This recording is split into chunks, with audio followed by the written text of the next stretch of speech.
I want you to hit me as hard as you can. There are lots of movies that have become eternal jokes thanks to the internet. Thanks to the proliferation of memes and the availability of films on streaming and HD formats, movies like Spider-Man 3 have been picked apart down to every frame and turned into jokes of themselves. It used to be, in the old days, that it took the Zucker brothers or Weird Al Yankovic to bring a spoof or parody into the mainstream. Now, films can become a joke thanks to a carefully taken screenshot or a looped clip. But this also reduces a major production into something it was never meant to be. While an informed review of a film by any person is the only judgment a movie should be based on, many just skip watching films or rewatching them, and collective memory replaces what a movie actually is worth to the sum of its online presence. With Spider-Man 3, Sam Raimi's acclaimed trilogy adaptation of the Marvel Comics superhero finished the franchise with a whimper rather than setting up the fourth film that everyone was clamoring for. But if you revisit Spider-Man 3, it is far from the abomination the internet has labeled it over the last decade. In fact, Spider-Man 3 is a damn enjoyable superhero blockbuster. I'm Alex Mady, and welcome to the Unpopular Opinion.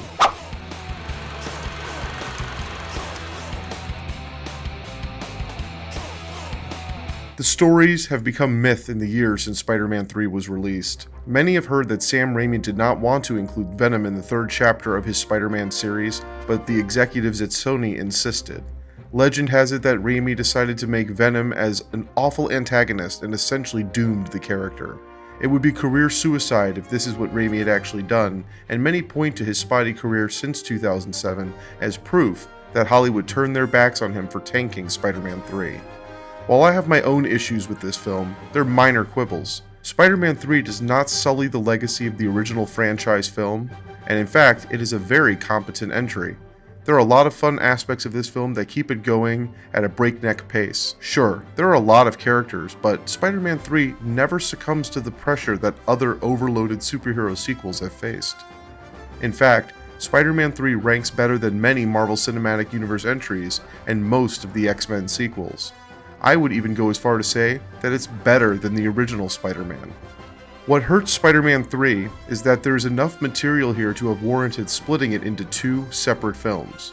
But both Eddie Brock as Venom and Flint Marko as Sandman are worthy adversaries to Peter Parker, and both have solid arcs through this film. The true crux of Spider-Man 3, though, is the culmination of the relationship between Peter Parker and Harry Osborn. Superhero films have long suffered by killing major villains in each film, like Jack Nicholson's Joker in 1989's Batman, all the way to Ultron in the second Avengers movie.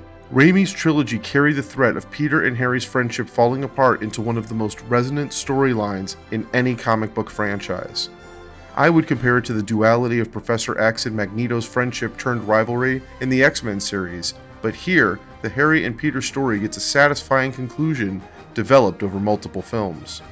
For most of the Spider-Man trilogy, Peter and Harry deal with what exactly it means to be a hero or a villain and eventually accept their true natures.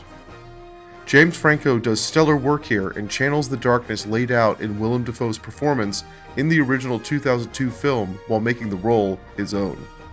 Harry vacillates between friend to smarmy bad guy and back countless times, each transition punctuated by Peter's transformation from innocent teen to the most famous hero in the world.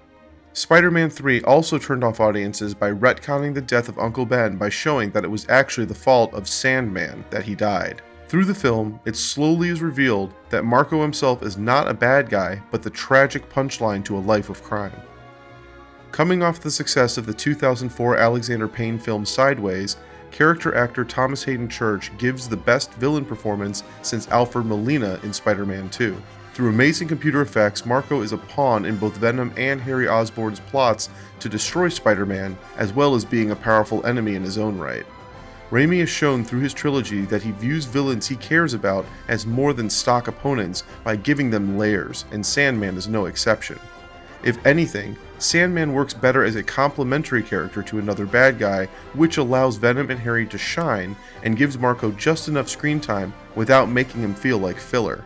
Could more have been done with him? Sure, but the fact that he lives at the end leaves him open and available for future sequels. One of the biggest jokes to come out of Spider-Man 3 was Emo Spider-Man.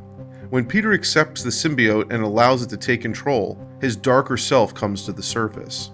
His hair sweeps into a trendy style, he dances, speaks his mind, and is mainly unbearable to be around.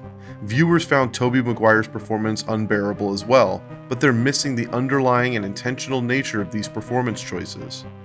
Peter Parker is a nerd. Despite being an amazing superhero, he's still the geeky science genius who cannot relate to his peers. Spider-Man has always echoed this characteristic, but has evolved into a studly and cool character in many interpretations of the role. Sam Raimi and Tobey Maguire have never pulled away from that characteristic of Peter, and in Spider-Man 3, his transformation is into what a geek or nerd like Peter Parker would think is how a cool person would act. This is something else. This makes him an unbearable douche. Take a look at the scene of Peter walking down the street while dancing and shooting finger guns. From his vantage, the women are all infatuated with him, but when the camera turns, we see their faces are actually that of disgust. This is a brilliant choice on the part of Raimi and the creative minds behind the film, not to turn Spider-Man into the butt of a joke, but instead exhibit how the symbiote can cloud judgment and common sense. Even the Venom-centric film fails to do this as well. Spider-Man 3 is a contemporary update of the story arc from Superman 3. Like that film, Peter Parker is forced to face his darker nature. Here, that evil duality is personified by Eddie Brock. Topher Grace, who is physically similar to Tobey Maguire, is less the brash jock character from Marvel Comics and serves more as a mirror version of Peter Parker. Venom here is that darker side of Spider-Man who gives into the whispering and carnal nature of the symbiote. While their final showdown is pretty entertaining, Raimi decided to kill off Venom rather than allow him to return in future films. Spider-Man 3 kills off a lot of characters in service of the bigger picture, and served to streamline elements of the story which could have partially rebooted the narrative for Spider-Man 4. Alas, we will never get to see how that would have turned out. The film also reduces Gwen Stacy from an important element of Peter Parker's life to a subplot that never generates much steam, despite Bryce Dallas Howard being well cast for the role. Gwen's appearance feels more like studio tinkering, and would have worked much better if given more room in the plot. Sam Raimi's franchise has always been about Peter and Mary Jane. The Mark Webb Amazing Spider-Man was all about Peter and Gwen, which is why the inclusion of Mary Jane never would have worked in the second film of that series. Spider-Man 3 also represented a very different type of comic book movie that was doomed from the rise of the Marvel Cinematic Universe. As we have seen in Spider-Man Homecoming, villains like the Vulture are rooted in a more functional reality. As much as I was looking forward to that film and how John Watts would bring Peter into the Marvel Cinematic Universe, Sam Raimi's candy-colored trilogy feels like a living comic book rather than just an interpretation of the character. Spider-Man 3 is packed with dialogue, action, and excitement that feels ripped directly from the pages of classic Marvel comics. Spider-Man 3 is escapism, pure and simple. Despite the 2 love interests, 3 villains, and a 2-hour-plus running time, Spider-Man 3 never slows down and never misses a chance to fill the screen with action and top-notch special effects. Every film will have complaints from fans who feel the story strays too far from the source material or retcons elements, but that's just the nature of movies. What ultimately has doomed Spider-Man 3 in the eyes of fans is the nature of the internet itself. Forget the memes, which have already turned the film into a joke in the eyes of many viewers, but the fan backlash against the movie as being inferior compared to Spider-Man 2 have doomed it to be considered a failure.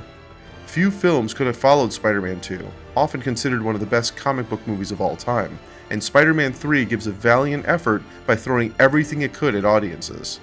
Consider it a disaster if you like, but I think giving the film another shot will surprise you with how much fun it actually is. Taken on its own merits, this film is a fun and enjoyable comic book experience. But hey, that's just my unpopular opinion. Tell us yours in the comments below. I'm Alex Mady with JoBlo.com.